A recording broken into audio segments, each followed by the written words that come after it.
Hari Om, Namaste to all. Welcome to our Sunday Prakarana Grantha session. We'll start with the opening prayers and then also the initial prayers, the invocation prayers for the Tattvabodha and the Vivekachudamani. Hari Om. Om Sahana Bhavatu Sahano Bhunaktu Sahaviryankaravavahai Tejasvinavadhitamastu ma vidvishavahai. Om Shanti Shanti Shanti. Gurur Brahma Gurur Vishnu Gurur Devo Maheshwaraha Guru Sakshat Param Brahma Tasmai Shri Gurave Namaha. Dayakaram Dayakaram Dantam Dharma Pravartakam Pranamami Dayanandam Madacharya Varam Param. Om Gam Ganapataye Namaha. Om Gam Ganapataye Namaha. Om Gam Ganapataye Namaha. Vasudevendra Yogindram Natva Jnanapradam Gurum Mumukshunam Hitarthaya Tattvabodho Bhidiyate Sarva Vedānta Siddhanta Gocharam Tamagocharam Govindam Paramanandam Satgurum Pranatosmyaham. So last week we had seen the question Atma Kaha. Atma Kaha, what is the Atma? And we had seen Atma is the only Satyam. It is the Sat, that which is always existing in all three periods of time. On the individual level, it is known as Atma, this pure, limitless consciousness. On the external level, on the macrocosmic level, it is known as Brahman. There is no difference. So this is Atma we had seen, which the Upanishads revealed to be the one truth which covers the whole universe, pervades this whole universe, and everything else, the names, forms, and functions are mithya. So they have no substantiality on their own. All names, forms, and functions are dependent on that Atma. And we had seen that it is like a beggar, the actor, Atma, plays different roles. And suppose the actor plays the role of the beggar. The actor knows, once you recognize your actor Atma, you know you are playing the role, then the script of the beggar, the role of the beggar, cannot affect you any longer. As long as you are identified with the beggar role, with any kind of role in life, definitely the problems of the role, which is the problems of the body, mind, senses of the role, will affect you. So we have understood that all these roles that we play in life are only costumes we wear. The one reality is Atma. But this Atma is not easy to discover because it is not objectifiable. It is the very source of the subject, it is the very source of yourself. So, the methodology of the Vedanta Shastra is to first understand what anatma is. So the whole world again is in two. Anatma, we have to understand more in depth.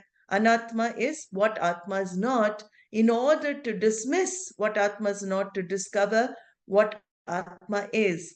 Eventually, even Anatma is accepted as Atma. Then only there is oneness. So at the beginning, the methodology for the knowledge to be assimilated, we split the world into two, Atma and Anatma. Anatma is anything which is mithya, which is dependently real. So when I dismiss what is dependently real, I discover what is permanent real, and then all the dependent real is swallowed into the permanent real. It is like all the roles that the actor plays finally resolves into whom. When he stops playing the roles, who does it come back to? The actor. So only the actor is real, everything else is dependently real. So the first level of anatma that we look into, sthūlaśarīraṁ, the physical body. This is very easy. Tattvabodha asks, in Tattvabodha, the question is asked, sthūlaśarīraṁ kim? What is this sthūlaśarīraṁ? And here the author says, pañcīkṛtapañcamahābhūtaiḥ kṛtaṁ satkarmajanyaṁ sukhaduḥkhādibhogāyatanaṁ śarīram asti jāyate vardhate vipariṇamate apakṣīyate vinaśyatīti ṣaḍvikāravadetatsthūlaśarīram. So why do we need to know what the physical body is? Do we not know what the physical body is? We do know, but we don't have the space between the I and the physical body. So that is why Shastra even unfolds the physical body. So you have to logically see, I cannot be this physical body. So there are some questions asked here. How is this physical body created? And what is the use and the function of this physical body? What happens to this physical body? All of these questions are addressed in this verse. So we'll see this verse first, and then I'm going to go on to the Vivekachudamani verse. Here we know, I did see this last week a little bit, but just to go over it, the sthūlaśarīraṁ is that which is seen. I can see my body, I can see everybody else's physical body, and I can see that the name and form of every being, that is called sthūlaśarīraṁ, the physical body. And what is the nature of this physical body? What is it made from? What is it caused by? So here it's very simple to see. Even science says it. pañcamahābhūtani. It is made of the 5 elements and elementals. Of course, science will go into more depth. Here, the rishis are offering a basic model for how this physical body has come into existence. It is made from 5 elements. What are these 5 elements? The 5 great elements: akasha, space. I have space in my body, where I have space in my stomach. Sometimes I have a lot of space in my head. The air, I have air. It's made composed of air as well. Air is inside the body. When I breathe in, I'm breathing in oxygen. There's air inside the body, air outside the body. The universe also is made of these elements. So you have to see how, the body is non-separate from this universe, actually. Space pervades this universe, space pervades this body. Air pervades this universe, air pervades this body. Fire we see outside, but there is also fire within the body. Digestion is because of fire. There is a constant body temperature, 98.5 Fahrenheit, that's maintained. That is because of what? Heat, fire in the body. Does it ever change? It should not. If you get a temperature, you have fever, right? We say, I have a temperature. That means that, it's gone higher than that norm. So there is fire within the body. In fact, when the fire element, it overpowers all the other elements, the people have been known to spontaneously combust. I don't know whether you've heard of this phenomenon, spontaneous combustion, where people just suddenly they just burn to the body burns to ashes. That means there's an imbalance of the elements. The fire element is too much, and it overtakes that physical body. So fire is also within the body. Water. Water, we know very well. 75% of the body is nothing but water. The shape of the body that I have right now is because of the water content of the body, right? So water is also making up this body. And of course, earth, all the minerals and all of the things, earth also a part of this body. So this physical body doesn't, if you examine it, what is the difference between this physical body and any other thing in this world? All the plants, trees are also made of these elements. So here he says, pañcīkṛtapañcamahābhūtaiḥ kṛtaṁ. This physical body is made of these 5 elements. And then the question comes, how did it come into existence? Where did this body come from? So he says, satkarmajanyaṁ. This jiva, this physical body, not just this physical body, that physical body, every physical body, your physical body is born because of your punya and papas earned from previous life. Sat karma janyam. And sat karma actually is not even papa. Look at the words that are used here. Sat karma actually means only punya. This physical body is born out of Sat karma, your punya. So this sat karma, what does it mean? Jantunam nara janma durlabham. Amongst all the births that a jiva can take, the human birth is the most difficult to gain. That is why it's punya. Actually, to gain a human life is considered punya, and that is what it is saying here. Sat karma janyam means what you have earned in your past lives, you get the particular type of body. And so it is called samanya dharma. Samanya dharma means samanya karanam. Samanya karanam means general cause for everybody's physical body is their karma. So general cause for each one has, their own karma causing their physical body. And we have the elements and elementals making everybody's body as well. But your individual karma, what does it do? Your individual karma creates your gender. It creates your height or your, how big you are, the quality of your health, the quality of your life, that physical body, the general size, the shape, everything, all this we can include under Vishesha, Vishesha Karanam. Vishesha Karanam means the specific cause for the physical body. But everybody's body is made the same. The size, the gender, only those things differ. And as I said, it is everybody's body. It is considered a great auspicious thing to gain a human body. Why? Because only a human being, jiva, with a free will, can discover moksha. Animals and plants, other beings do not have that capacity to discover moksha. It is a human being that has endowed with the free will. That is why the human birth is considered the highest birth amongst all beings. And what is the purpose of this physical body then? Okay, now we got the body because of our karma. And I got a certain background. The body was born through certain set of parents, right? Did I choose the parents? I did not have a list at birth. I want this type of mother. I want this type of father. I want to be born in, I want to be born in New Delhi at this particular time on this day. Did I ever choose anything? No. So that is also my karma. Where I was born, to whom I'm born, what kind of DNA I have, what kind of genes I carry. All of this is due to each individual karma. Then what is the purpose of it? So he says the next thing, sukhaduḥkhādibhogāyatanaṁ. This body is meant for, it is the place for experience of sukha dukkhadi. So it is the experience of happiness. Sukha, we'll say pleasure. It is a better word than happiness. Pleasure and pain. So this is the abode of experience, So you need a place to experience. Like if you go to, if you want to experience a thrill ride, you have to go to Disney World or Disneyland to have an experience. Like it's a place. Disney World is the place for the experience of the ride. In the same way, the human body, this physical body, is the place for experience of all your pleasures and your pains.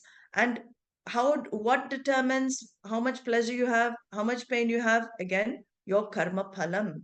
Every moment unfolding for you is nothing but your karma phalam unfolding for you. So this body is given to each individual jiva, each individual, to experience the results of their karmas. Either pleasant experience or unpleasant you experience in the body, right? So my knee pain does not become somebody else's knee pain. If I have a headache, does other person experience headache? No. My headache is my headache. I have to go through my headache. I would love to transfer the headache to somebody else, but it doesn't work like that. Whatever each one has to go through in that physical body has to go through that physical body. And when do I leave this physical body? Do I choose? No. I don't know when. The landlord, the body lord, is going to vacate me one day. And we don't know when that time is going to come where he says, get out. That time will come for all tenants who reside in this physical form, which is given. This form is given. I didn't choose the size or the weight, so it is given, and there is a giver. It is a giver that asked me to vacate when my prarabdha is finished, when my karma is exhausted. The giver says, get out. Your rent is, enough. I'm changing the house for you. I'm demolishing this house. I'm going to build a new house. You have to get out of this house. He decides. And then you vacate whether you like it or not, you have to be prepared to get out. So this is the reason for the physical body. It is the place of exhaustion of your punya and papa, your unpleasant and pleasant experiences. Then what is the nature of this physical body? The nature of the physical body is to change. We see, every moment we think it is going to be. I looked at an old photo of mine the other day and I thought, oh my God, I looked like this. Amazing. Everything was thin, cheeks were not drooping, and the hair was still black and nice. And we don't even notice. Within a split second, body changes. Every moment, body is constantly changing. And this is called in Sanskrit Shat-vikaras. We have seen this before. Shat-vikaras, which means it's modifying throughout the time. It is modifying. Kalo Jagat Bhakshakaha. Time is the devourer of this universe. We don't see it. It works so subtly. Before I know it, suddenly I'm 85, Swamiji, Puja Swamiji used to say, I got to this age living day by day by day by day. Suddenly I find I'm 85 years old. It's my 85th birthday. If we make it that long, I mean, we're lucky to make, who knows? We don't know when the journey is going to come. So, Shat-vikaras, let us recall asti. Asti means you are a potential in the womb of your mother. You're a fetus, a potential. Asti, you are. Jāyate, that grows. Jāyate. Jāyate means you grow, come out of the womb, and you still continue to grow, right? So Jāyate means you come out, you're born. Vardhate means you start growing. So you're born first, Jāyate, then you start Vardhate, you start growing from child to teenage to adult, and you grow from being horizontal for some of your life to vertical, right? You go from crawling on the floor to start standing, and then that standing baby starts growing even more. And then vipariṇamate. So suddenly you find after a certain age, things start changing. Adolescence usually, voice starts breaking, puberty, all of these we see the changes. And after that also there are changes throughout, 20s, 30s, we see there are changes, 40s even. And then what happens? I think 40, 45 is that age when suddenly the first gray hairs start appearing. Maybe tooth starts falling out. I don't know exactly, but every body is different as well. We cannot put an age to that. But that stage is called apakṣīyate. That means the body is going downhill. First it goes uphill, then it starts going downhill. And downhill means one day vinaśyatīti. So more and more it goes downhill. There will be the death. We call it death of this physical body. It is definitely going to dissolve. It is going to stop functioning, and it is worth throwing in the dustbin. There's nothing else, no other value to this physical body. So the question comes now, and this is where I'm adding some verses from the Vivekachudamani to give an extra understanding of this physical body. The question comes, am I this body? Do I really keep changing? Am I born? Do I last for a length of time and then I just die off? Is this am I just this bundle of matter?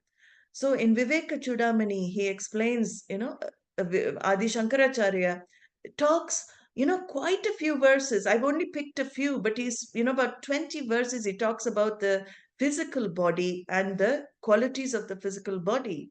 So in one of the verses, he says, it is verse number 72. If you have the text with you, you can have a look.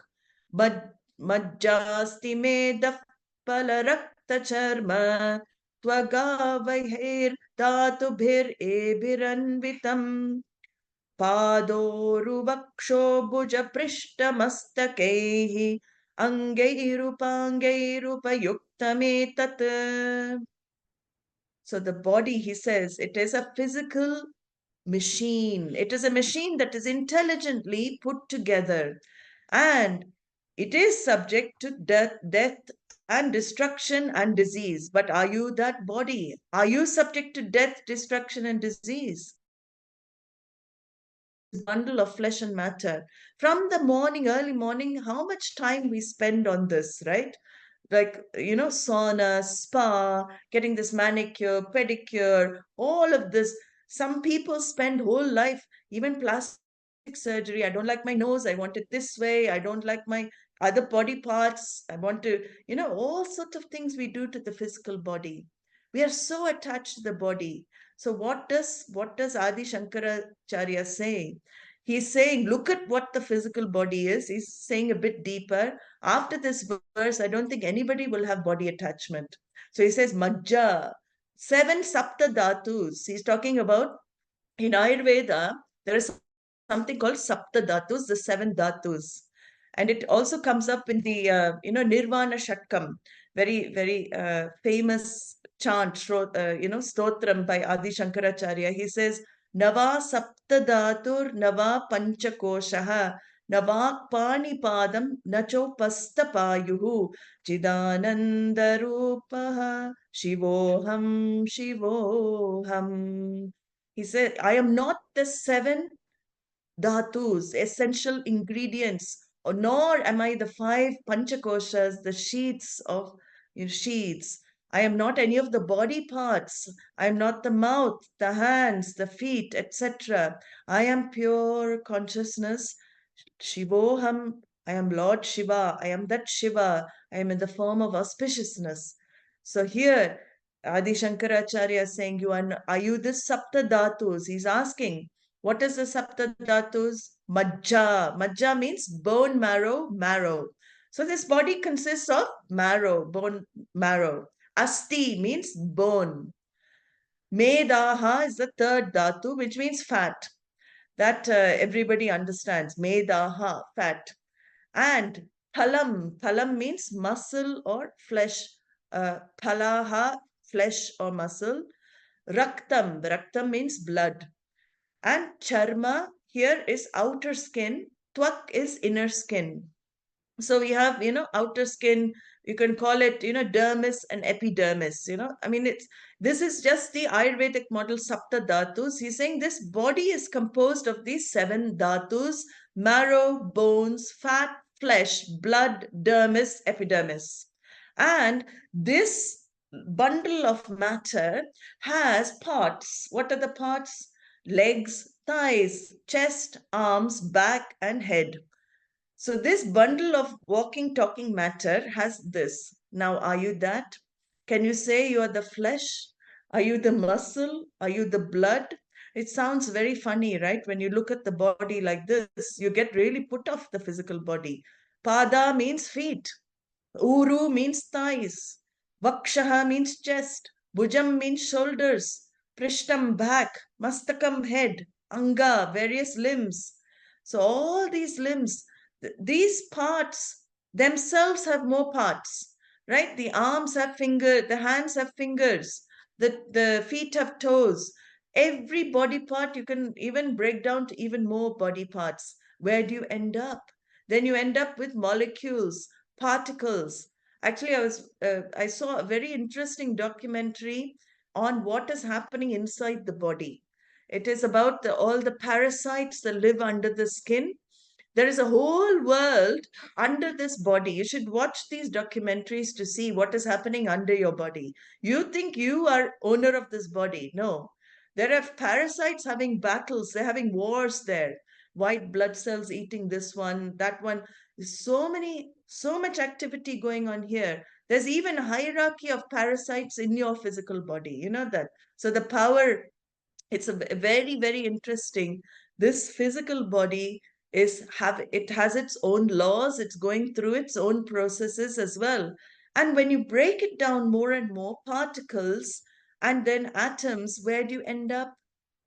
Again, we say Upanishads reveal you end up in consciousness. This is what is called mithya. It is dependently real. It seems solid. It seems, this is the trick in life. This is called the Maya trick. The Maya plays trick, making everything look solid and making everything look very real. When you examine it further, you end up nowhere. Nowhere meaning you end up at the only place, which is consciousness. So even this body has so many divisions, and that's why we have so many disciplines of medicine to cover. You have the dentist for the teeth, you have the cardiologist for the heart, so many specialities of medicine to examine each body part, right? But everything, when you examine, it vanishes on inquiry. You just need to do a little bit of inquiry, and the whole Jagat vanishes, actually. So Vedanta reveals what? Atma, this Atma that is pure nature of yourself, is without any parts. Can you be this body with parts? No, you cannot be this body with parts, because the partful body is liable to destruction. And Vedanta reveals that Atma, the truth of the self, is never destroyed, never born, never destroyed, never dies as well. Then he brings in another verse in 73 to explain this physical body. I've added this verse as well. He says, Aham mameti aham mameti pratitam shariram mohaspadam sthulam itiryate budehi nabho namaswaddahanam bhumayah sukshmani bhutani bhavanti tani. This body is said to be the abode of this delusion regarding the I thought, I and mine. Shariram mohaspadam. This body is the root cause for confusion in a human being. If you see, all our troubles begin in life with the initial mistaken identity. The first level of mistaken identity is what? I take myself to be this sthūlaśarīraṁ. So he says, this is the root cause, the fundamental basis for all your confusion in life. You think that I thinks what? The I thinks I'm limited to this physical form alone. And then what? I becomes a prisoner of this physical form. I claims the name and form of this name. What is the name given for? Your name is given for your particular body, right? That Atma does not have any name. But you, that I, thinks I am this name and form, and I am imprisoned by the name and form, the history of the name and form, the problems associated with the name and form, when in fact, I am this all-pervading consciousness. And this all-pervading consciousness, unfortunately, assumes all the limitations of the physical body, and I suffered with that. That is what he's saying here. Aham mama iti pratitam.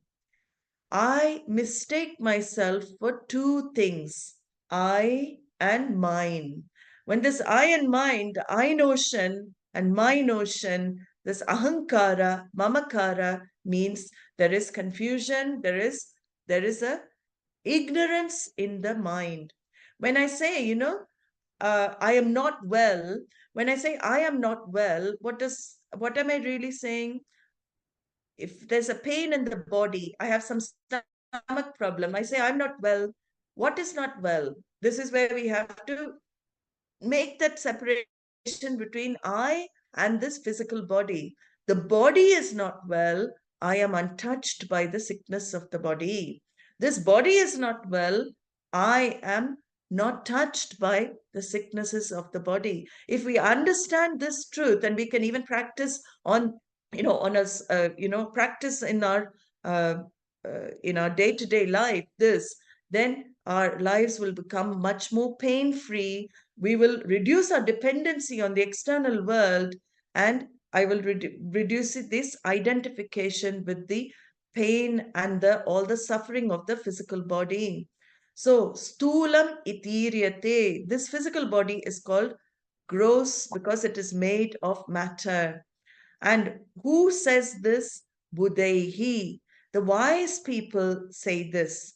The wise people say this physical body is the cause for our delusion, and it is pañcīkṛtapañcamahābhūtaiḥ kṛtaṁ. We saw this in Tattvabodha, made from the 5 basic elements. Here he says, Akasha, Vayu, Agni, Apaha, Prithivi. Same idea in Tattvabodha he gives here. Of course, you can add all the chemicals. It is composed of carbon and nitrogen, all of these chemicals also. And this body does not have a consciousness of its own. How do we know it doesn't have a consciousness of its own? We know it doesn't have a consciousness of its own because when we die, when this body dies, it is again back to the earth. Earth to earth, ashes to ashes. It does not have any existence of its own.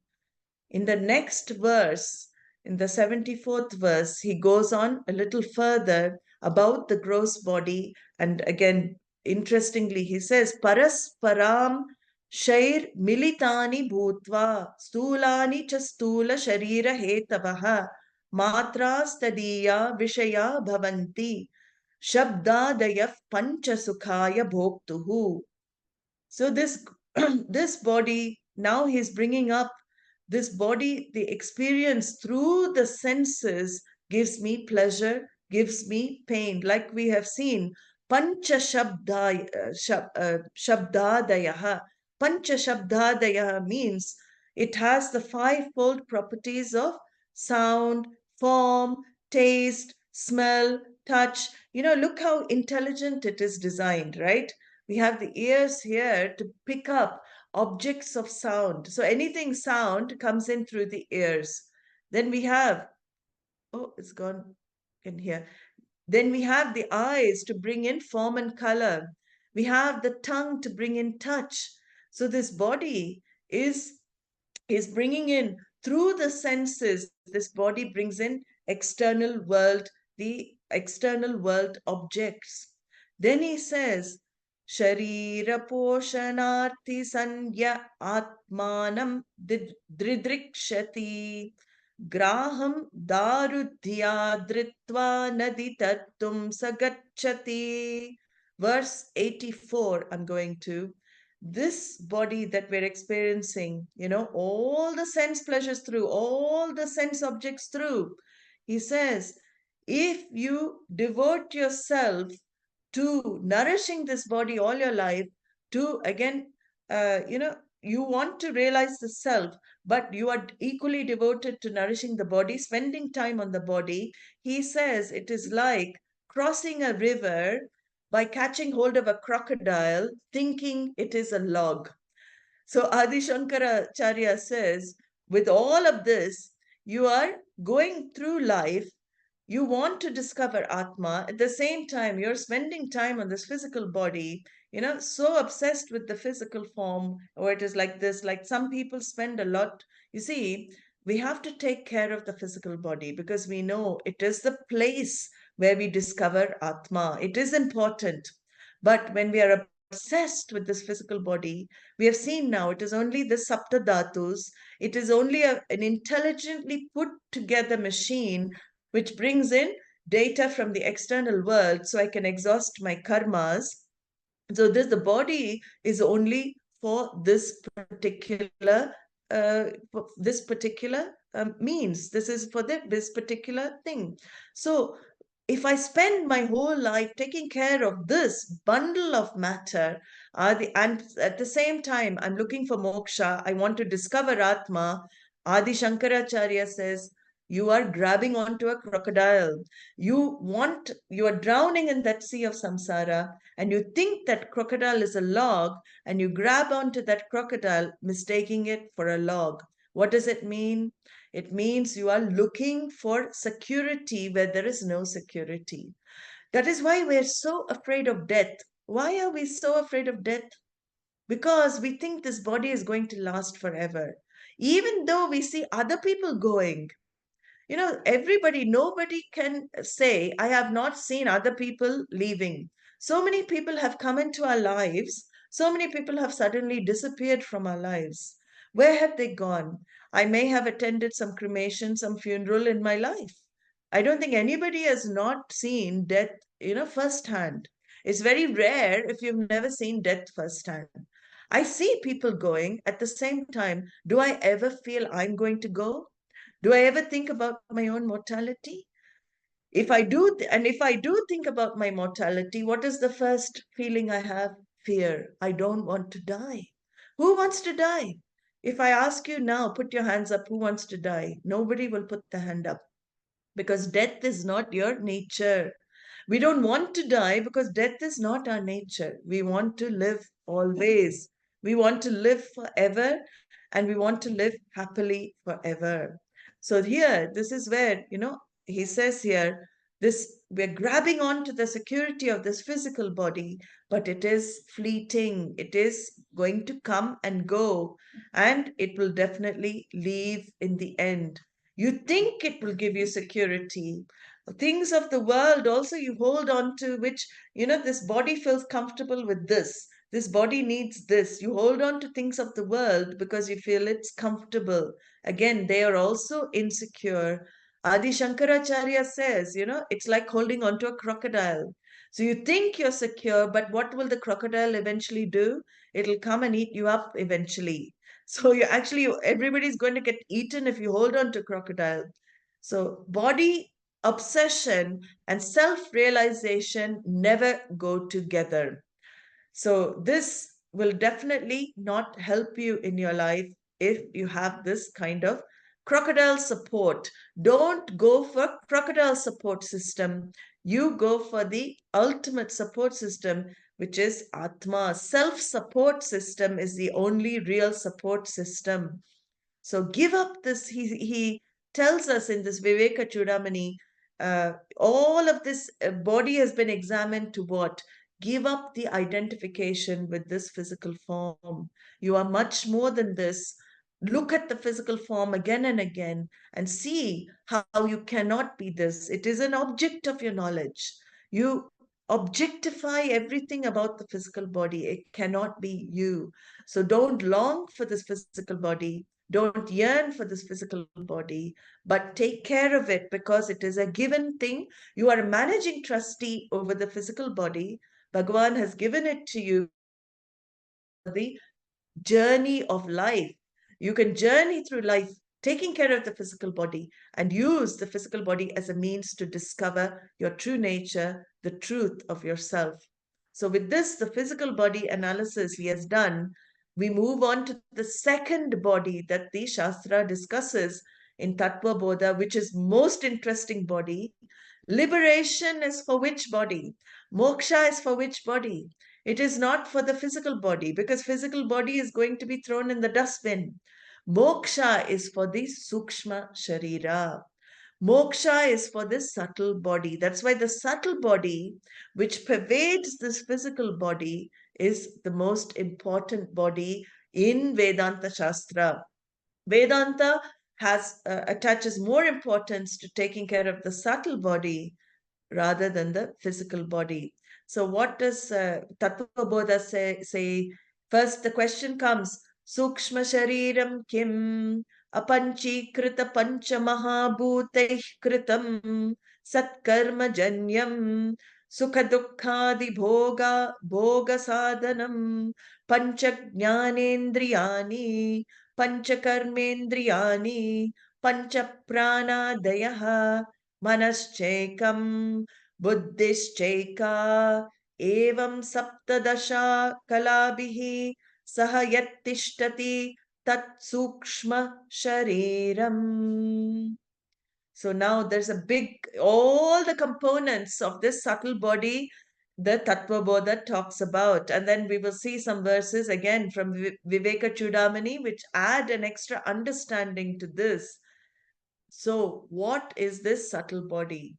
Subtle means I cannot see it. So number one thing, gross means I can see it. Subtle means it is not available for perception. But the Shastra talks about the subtle body surviving the death of the physical body. There is a subtle body that pervades this physical body, that leaves the physical body when we die, and that subtle body is what transmigrates to find another body according to karma. So reincarnation is not for the physical body. The physical body is reincarnated as what? As plants. You could be, physical body can be reincarnated as, it's manure. It becomes manure for other things, right? So compost, it makes plants grow. So maybe the carrot you eat in your next life could be made by your body in this life. Who knows? There are so many bodies buried here. Anything, so many bodies. It comes from the earth, right? So my physical body is not that which is reborn. The physical body cannot be reborn. It is a subtle body that is said to survive death. And the subtle body is what is reincarnated in another body depending on your karma. We cannot prove this. It is not scientifically verifiable. But if Shastra is taken as pramana, means of knowledge, it is taken as the truth. The supporting logic, we can see, we can infer there is something like the subtle body. It is quite interesting to see there must be something like the subtle body, because something obviously leaves the physical body when I die, right? Why does the physical body become dead like that? It is because something has left. So this is where the Shastra becomes a means of knowledge to understand what is imperceptible. So again, the same questions are asked. Where did this Sharira, how is it created? What is it created from? What has caused this Sukshma Sharira to come into existence? What is the purpose of this Sukshma Sharira? And what are the components? What forms this Sukshma Sharira? All of this he answers in the Tattvabodha, and Vivekachudamani is more elaborate about the Sukshma Sharira. First of all, he says, pañcīkṛtapañcamahābhūtaiḥ kṛtaṁ. So where you saw the sthūlaśarīras, the gross body was pañcīkṛtapañcamahābhūtaiḥ. This is apañcīkṛta. It is the apañcīkṛta means these elements which have formed the subtle body have not yet grossified. They are not into gross form. So this subtle body is made of elements also. But what kind of elements is subtle body made from? It is made from subtle elements, subtle akash, subtle space, subtle air, subtle fire, subtle water, subtle earth. It has not gone through this grossification process like the physical body. So it's very similar, but it's subtle elements. And then what is the cause for this sukshma sharira that travels everywhere? After death, we don't know how many sukshmas are hanging around here. So many subtle bodies could be around, but we don't, it's called subtle because I can't see them, right? So what is the cause for the subtle body? We understand what it is created from, but what is the cause? Same cause as the physical body. He says satkarmajanyaṁ. It is born of your past good actions. It is born of your, whether good or bad. You may not think it's good action that you got a sukshma sharira like the one you have, but the Shastra says it is a good action. It is born of satkarmajanyam. And why is it satkarmajanyam? Because again, the I thought resides in your sukshma shariram. That's why I told you Vedanta attaches more importance to your subtle body than your physical body. Because moksha is not for your physical body, it is for your subtle body, where the I thought is located. The location of I is where? It is the sukshma shariram. And who wants to be free? It is the I that wants freedom. Who wants to be away from sorrow? It is the I that wants to be away from sorrow. It is the I that wants to discover limitless happiness. Then the I is in the sukshma shariram.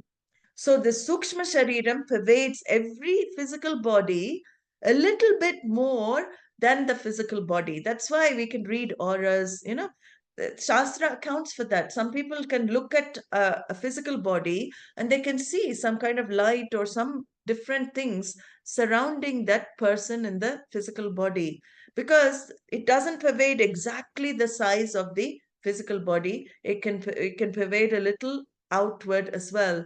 Great Mahatmas, they say, the pervasiveness of the Sukshma Shariram is huge. So some Mahatmas have the, like the Sukshma Shariram is very, very expansive.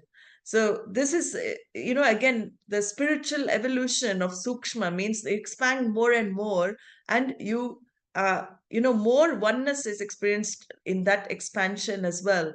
So Sukshma Shariram is according to the size of your body, and it should match your body. So how brilliantly Bhagavan has not put a duck sukshma shariram in a human body. But some people, may have that problem of thinking they're a duck. We don't know that. It could be that duck sukshma has entered a physical body, but it usually, if you look at this whole jagat, how well planned it is, each sukshma suits the particular body it is in. So an elephant subtle body cannot enter a physical body of a human being. It is, again, great design, great plan, that is Ishvara's order. And here, the subtle body is where, what do you experience in the subtle body? This is the body where you experience all the emotions. This is the body where you experience the sukha, the physical body is the place of experience. The subtle body is where is the means of experience. The subtle body is where you experience all your emotions: happiness, sorrow, pain, pleasure, jealousy, anxiety, stress. Where do you experience? It is firstly in the subtle body, and that subtle body affects the physical body, right? So when you say, I feel stressed, you feel that first from the subtle body, then it becomes a physical problem as well. So this sukshma sharira, sukhaduḥkhādibhogāyatanaṁ sadhanam. The gross body was said to be bhoga ayatanam, place of experience. This is bhoga sadhanam. It is the means for experience. This is the means for you, because everything, as I said, is located within the subtle body, your all your happiness and your joy that you experience is first on the mental level, then physical sensations take place. Dopamine, serotonin, all of this, hormones. We say hormones are responsible for our thinking. So hormones are released in the physical body, but it begins from the subtle level first. So if you have a lack of, serotonin and all this mood, it's called the mood hormone, right? If you have a lack of this, then you may be depressed, you may, be sad and things like that.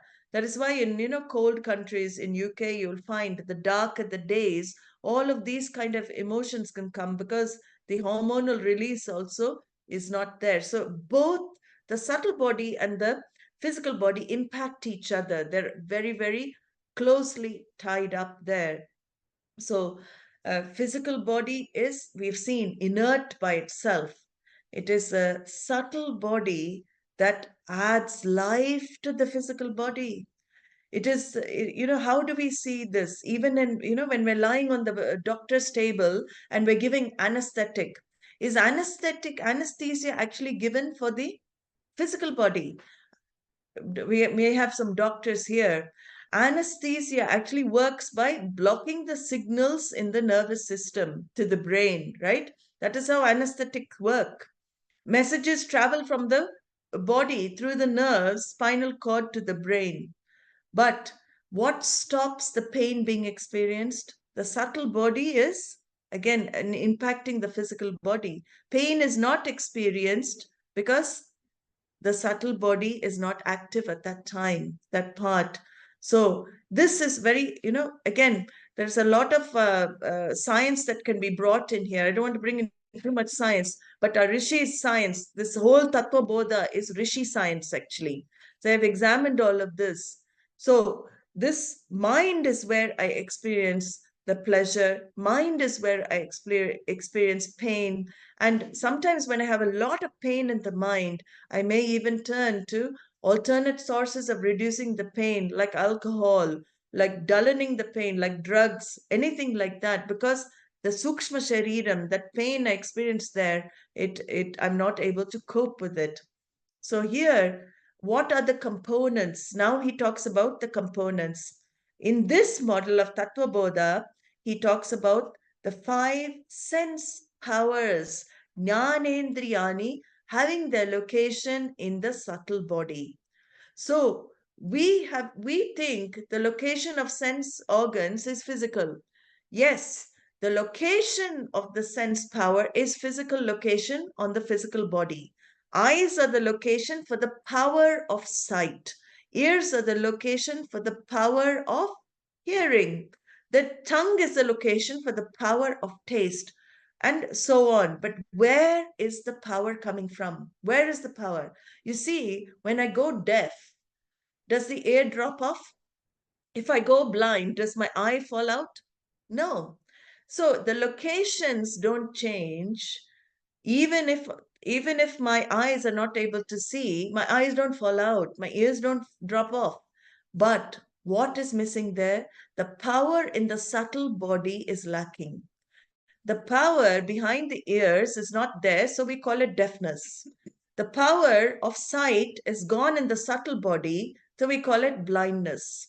So the physical places where these powers exist, they're just locations called golakas. But the power exists in the subtle body. That's why it's called jnanendriyani. Jnanendriyani means instruments to receive knowledge from the world, the data input. And this subtle body also has the power to move the hands, move the legs. 5 organs of action, the karmendriyani, also are located in the subtle body. The powers behind my organs of action, the powers behind my physiological functions, the digestion, circulation, respiration, all of these powers, evacuation, all of these powers also located in the subtle body. So it's interesting, the English idea of mind and the Sanskrit, the Shastra idea of antahkarana is very different.